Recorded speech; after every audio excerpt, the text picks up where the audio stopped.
Bienvenidos a Valor con B, un podcast de Bestinver para que nos acompañes en nuestra pasión por la inversión. Bestinver es la gestora independiente de fondos de inversión y pensiones con más de 35 años de experiencia, perteneciente al Grupo Acciona. Hola Jaime, ¿qué tal? ¿Cómo estás? ¿Qué tal, Vicente? Jaime Ramos, gestor de Bestinver Norteamérica. Bueno, esta entrevista es distinta a otras que hemos tenido, ¿no? Estamos en una situación, porque todo el mundo ve pues, de mucha tensión, de mucha geopolítica, pues, palabras muy gruesas, treguas, no sé qué. Claro, con todo esto, la realidad es que Wall Street, la bolsa estadounidense, ha resistido razonablemente bien. No sé cómo lo estáis viendo vosotros. Bueno, en primer lugar, yo creo que no olvidarse del lado humano, ¿no? Que esto es una tragedia, ¿no? Y una región que hay bastantes conflictos y bueno, pues pensamiento por la gente que quiere vivir una vida en paz y en prosperidad y pues es bastante difícil, ¿no? Desde el punto de vista de la inversión y desde el deber a nuestros partícipes, pues primero serenidad, tranquilidad, bastante cautela y muy importante también tener pues el ojo avizor a las oportunidades que puedan surgir, ¿no?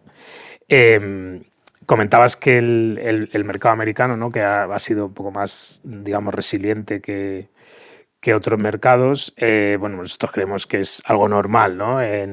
Ya hemos hablado muchas veces, ¿no? de las ventajas estructurales de la región y una de ellas que siempre hemos mencionado es desde el año 2020 pues la independencia energética, ¿no?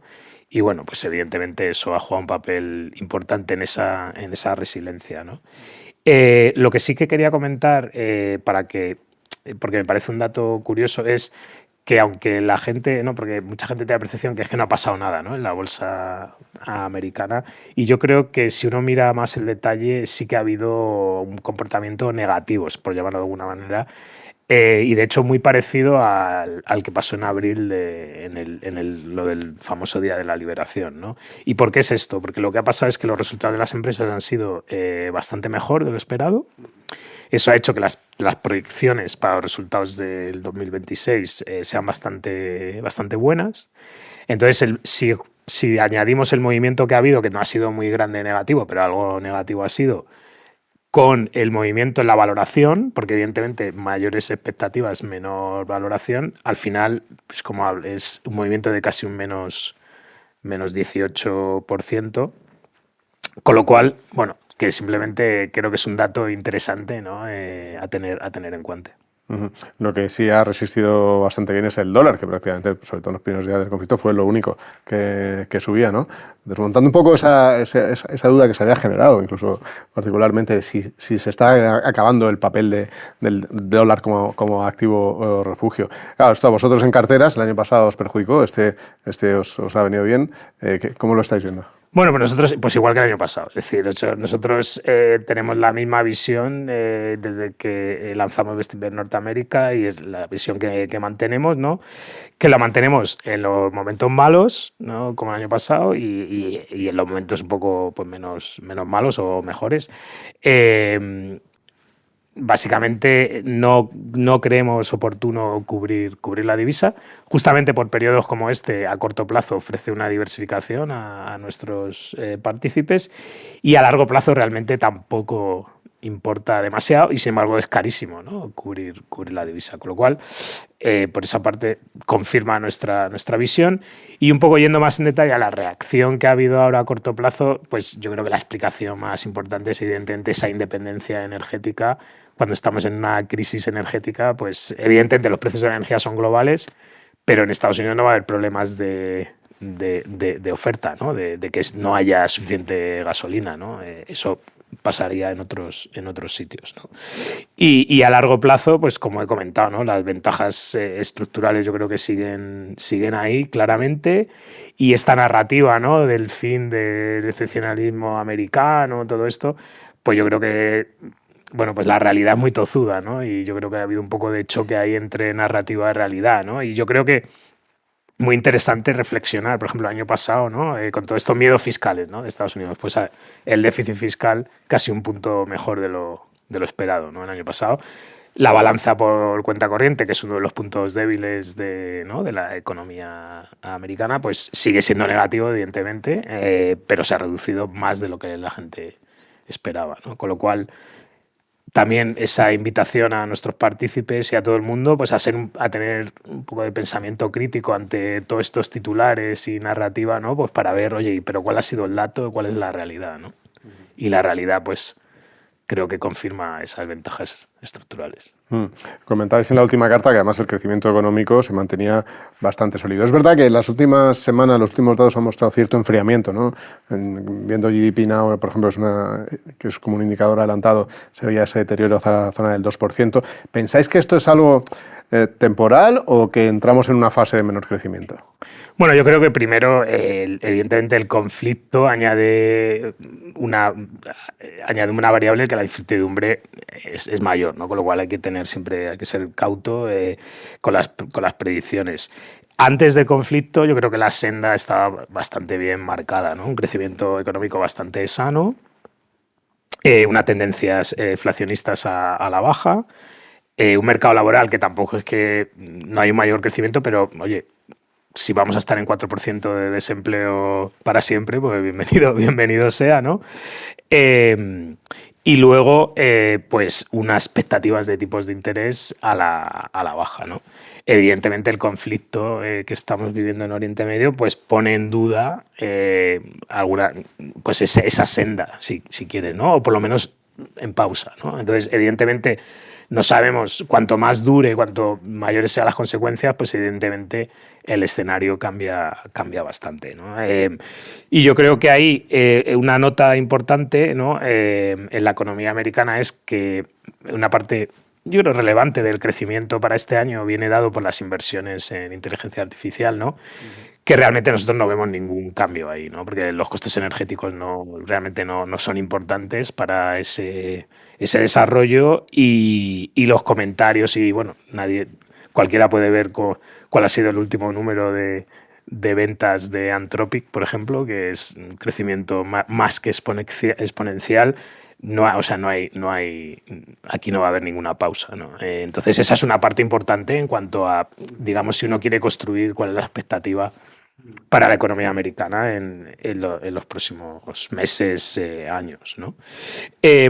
Sí que es verdad que para las compañías más medianas, que a nosotros ahora mismo nos gustaban y nos siguen gustando, pues evidentemente los cambios en las expectativas de tipo de interés pues tienen una mayor influencia en sus valoraciones, ¿no? Entonces, bueno, pues eso hay que estar con cautela. No vemos graves problemas en las que nosotros tenemos en cartera, ¿no? Pero evidentemente eso es algo que hay que tener en cuenta. Lo que sí comentabas el tema de expectativa de tipos, el mercado ha puesto en precio que ya no va a haber bajadas, que esto es una cosa que Trump quería y decía por activa y por pasiva que él quería que bajaran los tipos de interés en la Fed. ¿Cómo lo veis vosotros? Sí, bueno, realmente digamos que si analizamos lo que ha pasado con el conflicto, ¿no? En cuanto a los tipos de interés que sí que han reaccionado más o menos al alza, en lo que es en el caso de Estados Unidos, que es muy diferente a otras geografías, en esta reacción, en la reacción total muy similar, pero en los componentes muy diferentes, ¿no? ¿Por qué digo esto? Porque las expectativas de inflación en realidad a largo plazo no han variado mucho en Estados Unidos.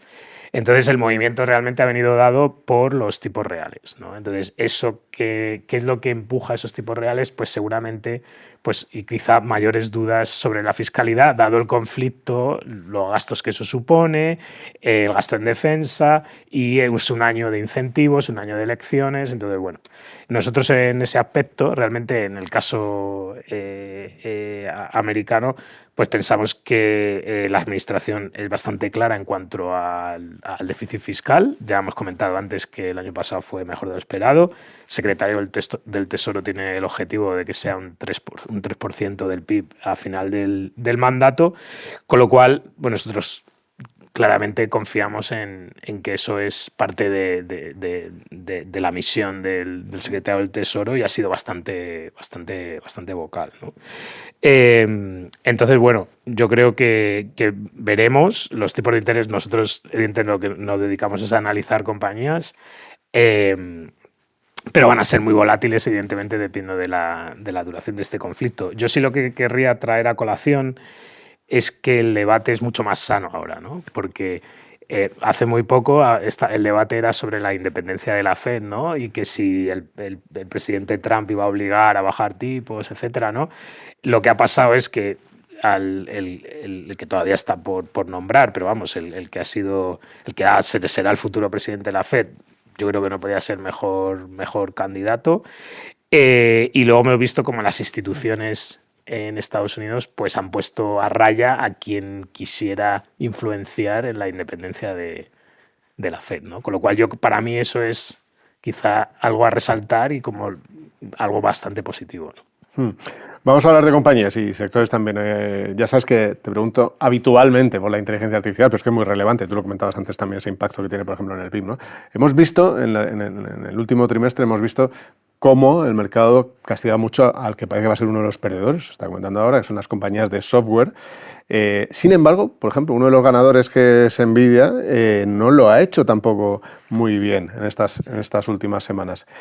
¿Cómo lo veis? O sea, ¿cómo estáis vosotros jugando esto en carteras? Sí, yo creo que es importante explicar bien lo que tú dices, ¿no? Pues si uno mira al subsector de software, ¿no? Que es el primer trimestre del año 2026, ha bajado un 24%, más o menos. Eso es bastante peor que, por ejemplo, el mercado tecnológico, el Nasdaq, que ha bajado como un 7%. Entonces, ¿por qué es esto?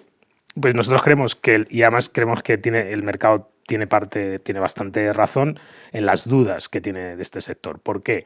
La inteligencia artificial pone, digamos, patas arriba el modelo de negocio de las compañías de software. Y en dos puntos importantes, ¿no? A resaltar. Uno, en cómo cobran por el software, cómo se ponen los precios, ¿no? Antiguamente pasamos a cobrar por licencia, luego pasamos a cobrar por usuario, ¿no? En el modelo de computación en la nube, y ahora claramente surgen unos agentes. Yo no necesito más empleados para generar más valor añadido, e incluso puede ser que necesite menos. Entonces, evidentemente, cobrar por usuario no parece el modelo a seguir. Entonces, ¿cuál es? ¿No? ¿Es por valor añadido? ¿No? Entonces, ahí hay evidentemente un cambio importante. El otro cambio estructural es los costes. Las empresas de software en el mundo de la inteligencia artificial van a necesitar mucha más computación porque necesitan usar esos modelos. Y eso va a hacer que esos márgenes brutos de estas compañías, que son bastante altos, por cierto, pues sean menores, ¿no? Entonces, eso evidentemente... Y habrá ganadores y perdedores. Y esto hemos visto cosas parecidas, ¿no? Cuando pasamos del mundo de las licencias al mundo de la computación en la nube, muy pocas empresas que eran las líderes en el mundo de licencia han seguido luego como líderes en el mundo de la computación en la nube, ¿no? Entonces el mercado ve eso y dice, bueno, aquí va a haber bastantes problemas, ¿no? Ahora, la gran contradicción, ¿no?, del mercado es, como tú bien decías, es que para que eso pase, tiene que haber una inversión en la computación de la inteligencia artificial. Y lo que hemos visto es, primero, que las empresas que han anunciado, que ya hemos comentado, bastante buenos resultados de las empresas tecnológicas, que han anunciado, si uno suma el anuncio de inversiones, son 750.000 millones de dólares. Es un aumento de 340.000 millones de dólares frente al 2025. El mercado no le ha gustado nada. ¿Eso? Pues bueno, pues porque son compañías que antes generaban muchísimo flujo de caja y ahora mismo todas se van a gastar todo el flujo de caja prácticamente, Amazon incluso un poco más, y el mercado tiene dudas de que eso realmente lo pueda monetizar. Pero por el otro lado, sí que cree que el mundo del software va a cambiar totalmente, ¿no? Entonces ahí hay una contradicción muy importante y claramente Nvidia es el ejemplo de la contradicción, ¿no? Porque se beneficia de esos 750.000 millones y sin embargo la acción, después de dar mejores resultados, de básicamente anunciar mejores productos, no ha hecho nada, ¿no? No lo ha hecho bien, ¿no? Con lo cual el mercado lo que te está diciendo es que esa inversión no puede ir a más, que lo siguiente que va a pasar es que tiene que parar esa inversión porque no es rentable, ¿no? Y entonces A mí me sorprende esa duda, ¿no? Porque los ejemplos de monetización son bastante claros, ¿no? Veamos lo que se esperaba, por ejemplo, del crecimiento de ventas de tanto de Meta o de Google para el 2025. Lo que ha ocurrido en realidad es mucho mejor. Y eso son gracias a las inversiones que hicieron antes. Si vamos a datos incluso más, digamos, de la economía regional de Estados Unidos, la Reserva Federal de San Luis ha publicado un estudio. En su territorio han visto que las empresas en general han ganado 2 horas de productividad a la semana por aplicar herramientas de inteligencia artificial. Y luego hemos visto como una empresa que tiene acceso a bastantes datos de ventas de empresas. En el análisis del año pasado, las empresas que han utilizado inteligencia artificial o las herramientas de inteligencia artificial de manera intensiva han crecido 5 veces más que las que no las han utilizado, ¿no? Entonces, y podríamos seguir, te podría dar una lista de 20 ejemplos, ¿no? Pero lo que te quiero decir es que nosotros lo que vemos es una contradicción enorme. Creemos que estas inversiones sí que son rentables, entonces pues bueno, hemos reforzado posiciones en lo que creemos de las cadenas de valor de lo que se necesita para que esto funcione, ¿no? Realmente. Vamos con una compañía que pusisteis como caso de inversión en la última carta trimestral, que es Boeing, que desde que la pusisteis han pasado bastantes cosas. Yo me he apuntado que algunas, ha habido un mega pedido de 500 aviones de China, previsión de flujo de caja positivo primera vez en 3 años, pero también en el lado negativo una pausa en la producción del 737 y luego, por supuesto, las implicaciones del conflicto, ¿no? ¿Qué ha cambiado? ¿Ha cambiado? ¿Cómo lo veis? Bueno, digamos, en resumen, para nosotros la tesis está reforzada. Y decir, y las cosas negativas que han pasado, ¿no? Lo que comentas, por ejemplo, del cableado, ¿no? De los 737, etcétera, no le estamos dando, no creemos que sean muy, muy importantes. Yo creo que hay que echar un paso atrás, ¿no? Y pensar. Para nosotros el atractivo enorme de Boeing, es una empresa que por fin ha vuelto a poner el foco en la ingeniería, que es algo que había dejado de lado, y en el flujo de caja. Que eso siempre había habido algo de foco, pero ahora esos son las variables fundamentales, ¿no? Entonces, creemos que el equipo directivo tiene los incentivos adecuados, confiamos en ellos y ya hemos visto si quieres, casos de inversión, no lo mismo, pero en este sector, que yo creo que conocemos muy bien, ¿no? El ejemplo de Rolls-Royce, por ejemplo. Aquí vemos un potencial bastante importante. Entonces, yo creo que lo que ha pasado, que han pasado cosas buenas, como dices, han pasado cosas malas. Una cosa buena que no has comentado es el negocio de defensa. Que nosotros, porque es verdad que hay mucho movimiento, porque hay muchas excepciones y evidente con toda la reestructuración, pero si uno piensa en Boeing de una manera normalizada, más o menos el 25% de los beneficios van a venir de defensa y evidentemente ese es un negocio que desde la última vez desde que escribimos la carta, pues de hecho han tenido una extensión de unos 2 contratos, etcétera, ¿no? Y luego nosotros en la aviación civil estamos bastante tranquilos. O sea, no creemos que los efectos del conflicto sean a largo plazo. Con lo cual, como te he dicho al principio, el resumen de todo esto, bastante tranquilos y de hecho hemos aprovechado la corrección que ha habido, ¿no? Pues para incrementar posiciones. Oye, una compañía también del sector energético es Valaris que tenéis en cartera. Claro, aquí esto imagino que será de las compañías que más han aportado en positivo por este aumento en los precios de la energía en las últimas semanas. ¿Qué habéis hecho ahí? O sea, ¿habéis aprovechado ahí para reducir posiciones o seguís confiando en el sector? Sí, pues, para contar la historia total, ¿no? de Valaris, primero porque no es una compañía evidentemente muy, muy conocida. Valaris es una empresa que básicamente, para que los partícipes entiendan, es uno de los mayores dueños de una flota de buques de perforación petrolífera en alta mar, ¿vale? Tiene algunos otros activos, pero eso es, para que nos hagamos una idea, lo más importante. La tenemos en cartera desde noviembre de 2022. O sea que no es una cosa de anteayer. Y lo que sí que es verdad es que en el cuarto trimestre del año pasado nosotros teníamos una visión bastante positiva en lo que es en el subsector de servicios, que encaja lo que sería Valaris. También tenemos una empresa llamada SLB. Y entonces, en Valaris en concreto, pues doblamos la posición. Pero la visión era más, para ser totalmente sincero, ¿no? Que veíamos una atractiva mucho mayor en servicios petrolíferos que en las petroleras en sí, ¿no? ¿De acuerdo? Entonces, bueno, pues lo que ha pasado durante el primer trimestre, como bien dices, ha sido una de las compañías que más ha aportado al fondo. Básicamente, la cosa más importante que ha pasado, y que es independiente del conflicto, es que se ha anunciado una fusión de Valaris con Transocean. Esto básicamente lo que hace es que es un competidor y es un mercado muy cíclico.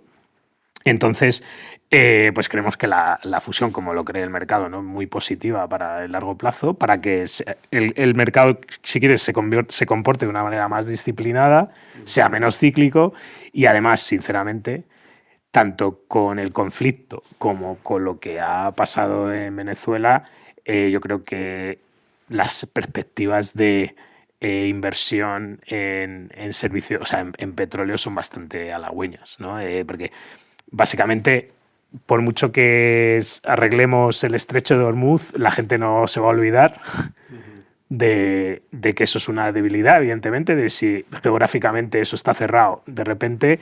Y entonces, pues muchos países, muchas empresas van a buscar diversificar sus fuentes de donde viene el petróleo, ¿no? Entonces, ahí sí que entran los servicios, todo el subsector de servicios a las empresas petroleras, ¿no? Es donde Valaris encaja, ¿no?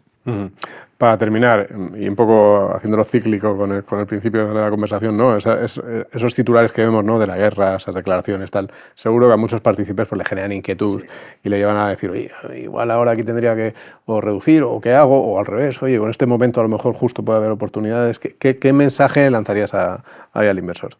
Pues un mensaje, como siempre, de tranquilidad y optimismo, ¿no? Yo creo que la tranquilidad hemos tenido bastante debate, que siempre es bueno, yo creo que siempre es sano el debate, sobre las ventajas estructurales de la región norteamericana, ¿no? Que es evidentemente lo que atañe a Bestinver Norteamérica, y yo creo que una narrativa bastante negativa durante el año pasado que se ha enfrentado, como decía antes, a la realidad, ¿no? La realidad, ¿cuál es la realidad? La realidad es que la región norteamericana, pues, de términos relativos, es el bloque económico del mundo desarrollado con el mejor crecimiento y con las mejores perspectivas de crecimiento. Es el único bloque del mundo desarrollado con excedentes energéticos. Por mucho que les pese a mucha gente, el dólar sigue siendo la base del sistema financiero mundial. Y sobre todo, más importante para nosotros, las compañías de la región norteamericana pues siguen siendo las líderes en innovación, ¿no? Entonces, ese mensaje de tranquilidad, digamos, de la razón de ser, de la razón del fondo, yo creo que es más actual que nunca. Y luego un mensaje de optimismo, porque al final lo que importa es la cartera que tenemos en Bestinver Norteamérica y sinceramente estamos muy optimistas en las perspectivas de las compañías que tenemos en la cartera a medio plazo, que al final es lo que importa, ¿no? Pues las iremos siguiendo a ver esa evolución de la cartera. Muchas gracias por tu tiempo. Gracias, Vicente. Gracias por escucharnos. Volveremos pronto con otro episodio de Valor con B, un podcast de Bestinver. Hasta pronto.